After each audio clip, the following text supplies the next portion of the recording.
to the coronavirus edition of Talking with Springfield Township. I'm Government Programming Coordinator at Waycross Community Media, Dana Gagnon, and today I'm coming to you from outside to remember that we are social distancing and we are following the guidelines for the stay-at-home order right now, and which means going outside is on our list so long as we are staying separate from other people. What I want to do today is take a look at some of the news out of your Springfield Township government and administration. And one of those things I want to talk about is cancellations. Springfield Township has canceled all Arts Connect events and all senior programs through May 1st. You can keep an eye on what's coming and what's going and what's getting rescheduled at the Township's website, www.springfieldtwp.org, and also the Arts Connect website, which is theartsconnect.us. Keep an eye on those websites because that's where you can keep an eye out for things that are getting rescheduled, things that are getting canceled, and all the latest that's happening in Springfield Township.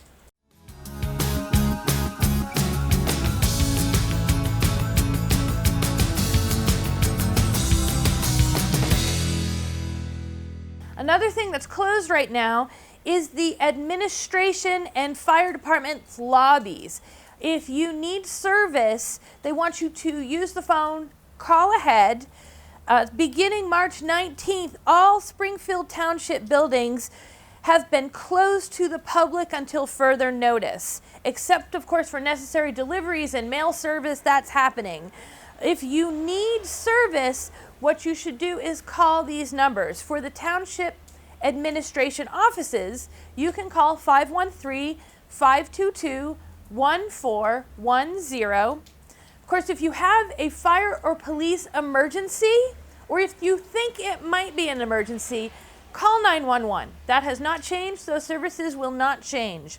But if you need non-emergency services from the police or fire department, there's another number that you can call to keep that emergency line free. And those numbers are the police department, 729-1300. And if you need the fire department on a non-emergency basis, that's 521-7578. Use those numbers if it's not an emergency, and that'll help keep the 911 number available for actual emergencies.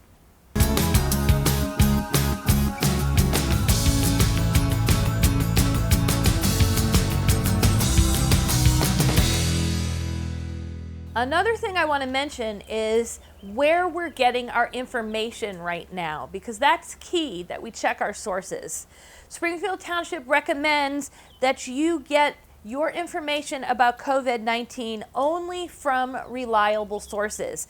And they're recommending that at the state level, it's the Ohio Department of Health. You can go to a special website they have set up called coronavirus.ohio.gov. And if you go to that site, you will find everything specifically related to what's happening in Ohio about the coronavirus. You can also at the national level look at the Centers for Disease Control and Prevention, and they have a website. It's www.cdc.gov. Check out that website when you're looking at the national level of information. You can also call the Ohio Department of Health hotline, which is 1-833-4-ASK-ODH. And they're open from 9 a.m. to 8 p.m. So if you have a question you don't feel comfortable going on the internet, you can call that phone number to get more information. But also, I really want to encourage you to sign up for an app on your phone called Alert Hamilton County, Alert HC. That is an app that the entire county uses for all kinds of emergency notifications. You can sign up to get a text, email, or phone alert, whether it's a weather-related emergency, of course a virus-related emergency, or anything else that's county-related. They can target it. And actually, one of the things that I'm doing here is I'm bringing you information that the township has used their email newsletter to put out. It's through an app called Circle, and you can sign up for Circle emails through the township on their website. We did a package in the studio about that a little while ago, so I'm going to let you watch that again now so you can refresh your memory and make sure you get your email on that list for Township newsletters.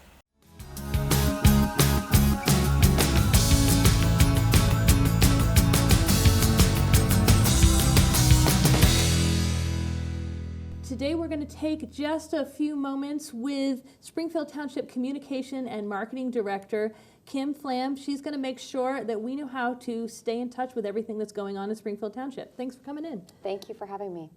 Now, there is an electronic newsletter, and it's not new, but it's going to be new to a lot of us. Yeah, absolutely.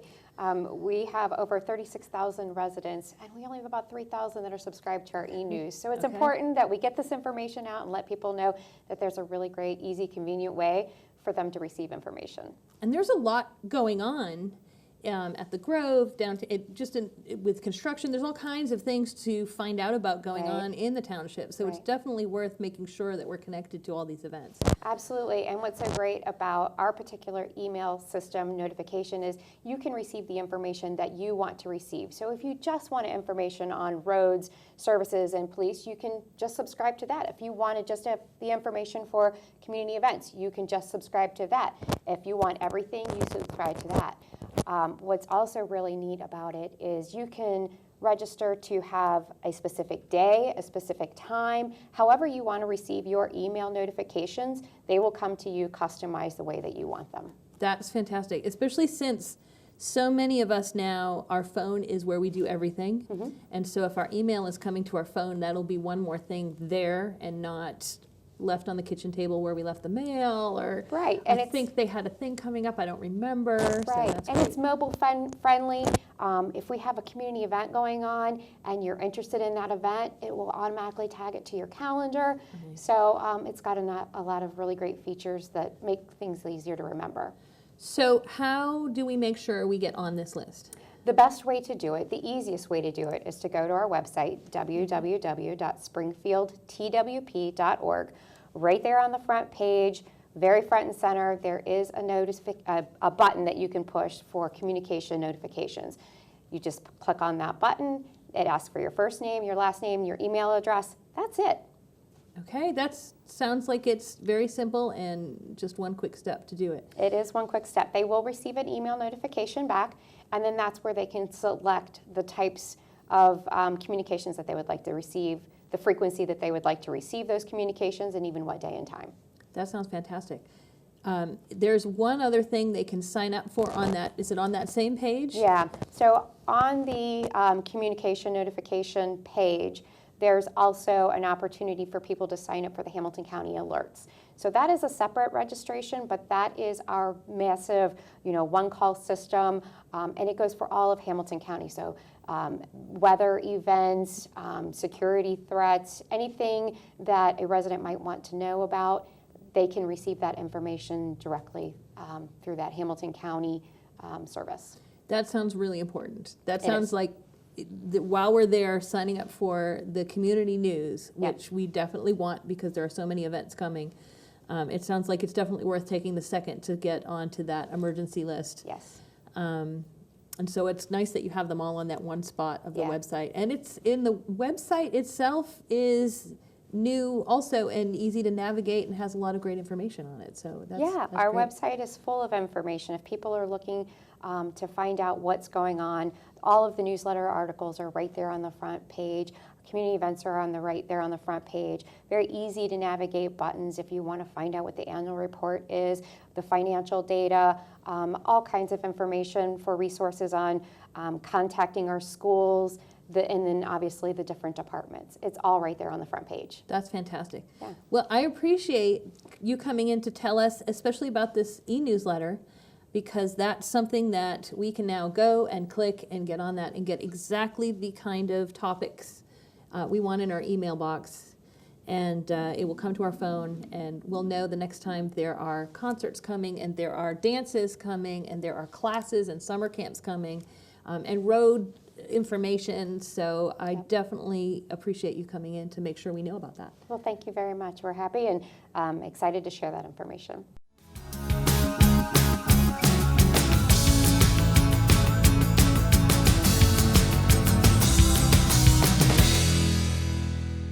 Okay, so let's talk a little bit about what we can be doing right now during this stay-at-home order.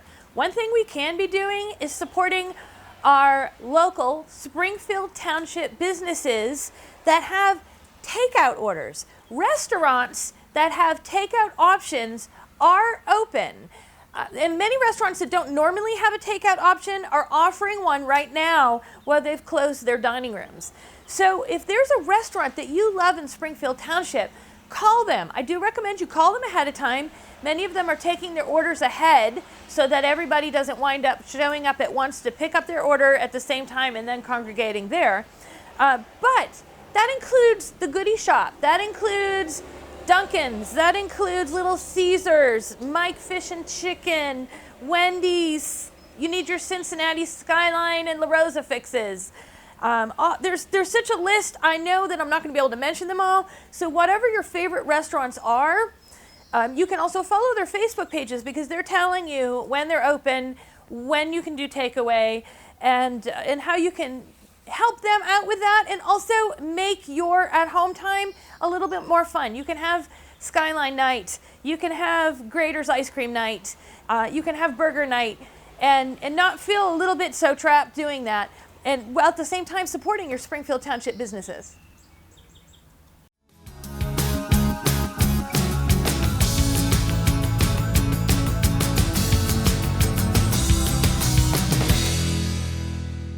Although all the Springfield Township Arts Connect programs that are scheduled for this spring have been canceled, we can look ahead to summertime because the registration is open for the Arts Connect Summer Camps 2020. Those camps are 7 weeks of themed camps. They start June 15th and run through July 31st. So if you're looking ahead for future things that you can sign up for that are out of the house, things your kids can do, there are all kinds of really interesting themes. And a few of them are Wonder Wheels. Everything will have to do with color wheels and spinning wheels and Ferris wheels. There's a week focused on travel and learning about the cultures of Africa and China and Australia and Ireland. There's a week of color explosion, and that will include the color science and art of color, light experiments and prisms and lava lamps and kaleidoscopes.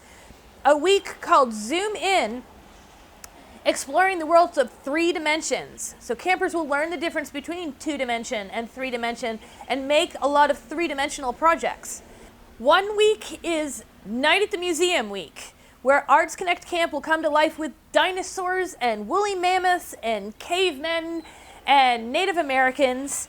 There's an Invention week where students will learn about Leonardo da Vinci, the Wright brothers, and Thomas Edison and create their own inventions. And there's a Space Week where the campers will explore all aspects of outer space.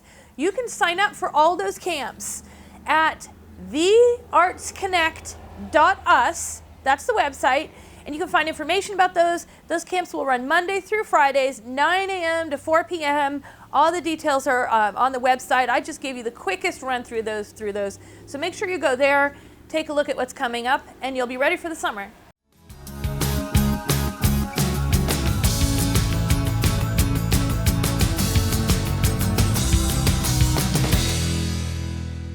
Many people right now are looking for things they can do outside to relieve the cabin fever of being in the house for a long time.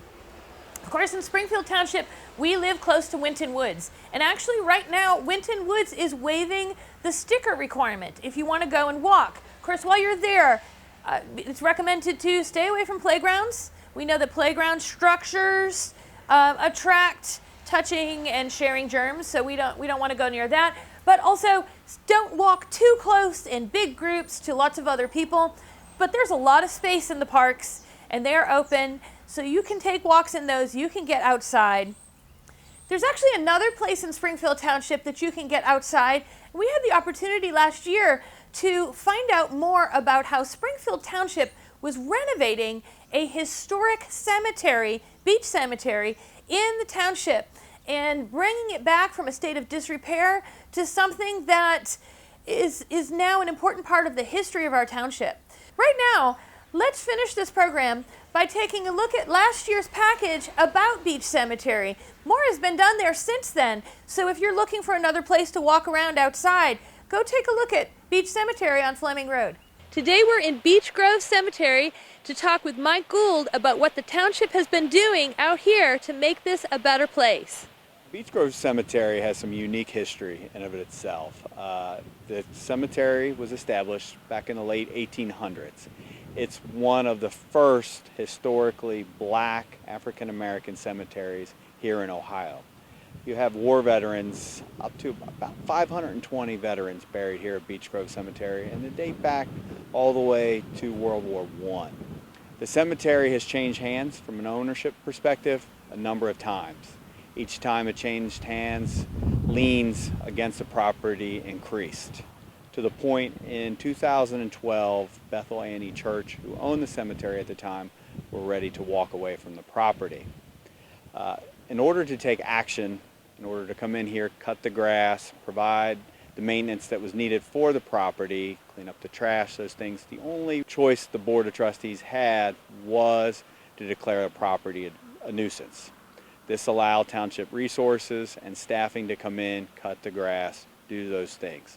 Unfortunately, some of the remaining repairs, leaning headstones, stuff like that, could not be performed until the township took ownership in 2018. During that 6 years of time, Board of Trustees, Township Law Director, and Administrator worked collaboratively with the state representatives to pass legislation that would allow that debt to be forgiven and not passed on to local governments once they inherited a cemetery. I'm Tim Price, the GIS Director at RA Consultants. And after Mike contracted us out here, we had an initial meeting out here to look at the cemetery, because I'd never been here before, and determine our best course of action. And they come out here and they have a GPS unit receiver attached to a backpack. They come over to each one of the headstones here, and literally they drop a point. So it puts a point on the map of where that headstone is at. And then we take a photograph of that headstone so that loved ones can go back and look at it later online. And from there we can determine whether that person was a married couple, whether it was a single person, whether they were military or not. And we enter all that database, or all that information, into a database and go from there. And from after that, we go ahead and we map that out and put it onto an online map, which is now available on the Springfield Township website. So, and there they can search by, last name, first name. They basically type in a last name. They get a drop-down list that shows them exactly, what those first names are. And they can click on their loved one's name, and it'll drop them right where the headstone is.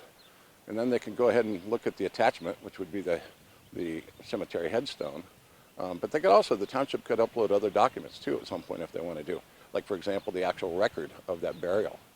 For genealogy and stuff, that's great. Now we've entered into a new phase with that, where we're looking actually at the actual records to determine, right now, GPS can only see where there's a headstone at. But records tell you that, well, there's a big blank spot in between here. We're pretty sure somebody's buried here. So we go back and look at those records then. And now we can put an estimation of where that person should be and mark on there who the loved one is that should be there, even though they don't have a headstone. I mean, it's a big cemetery, and again, we can only see the headstones, but there are many, many blank spots in between here.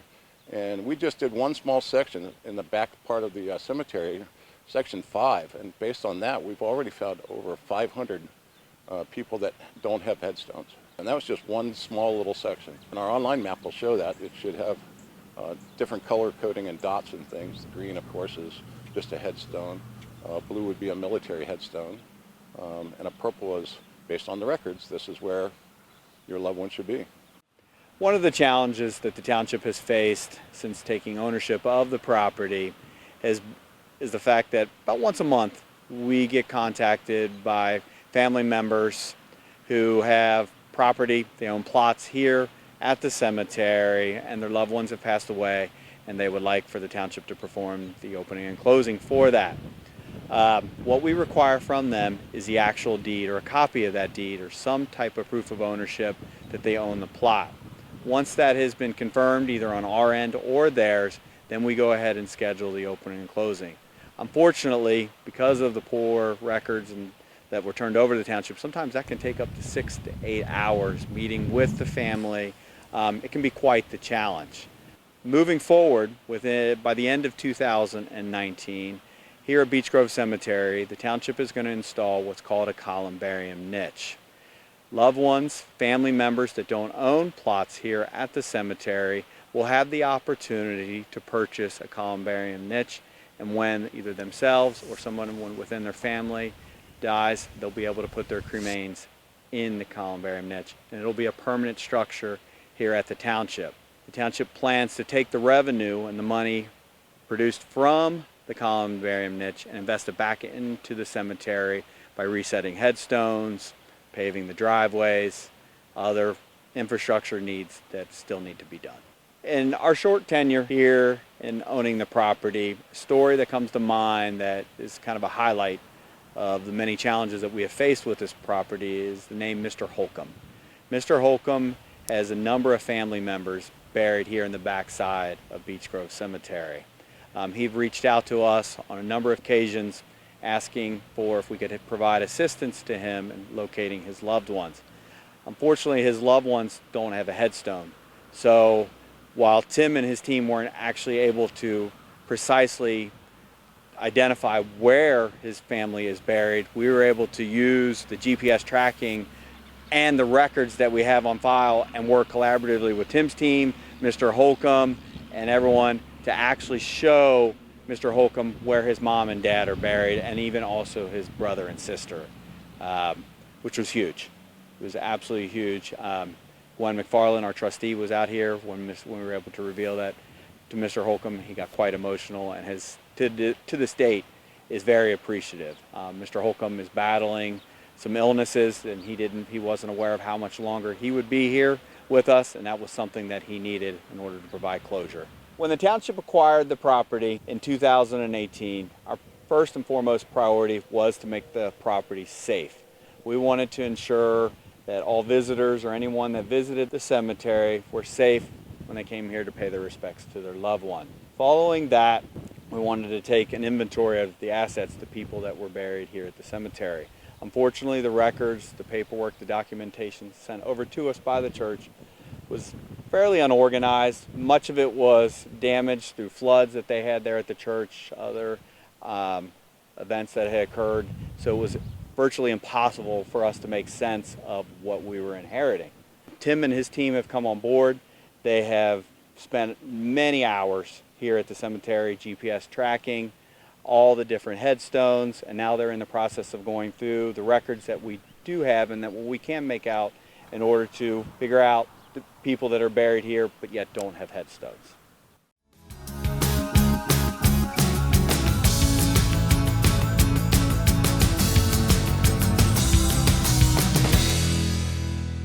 Thanks for joining us on this Cabin Fever edition of Talking with Springfield Township. I am Waycross Government Programming Coordinator Dana Gagnon, and I look forward to seeing you next time.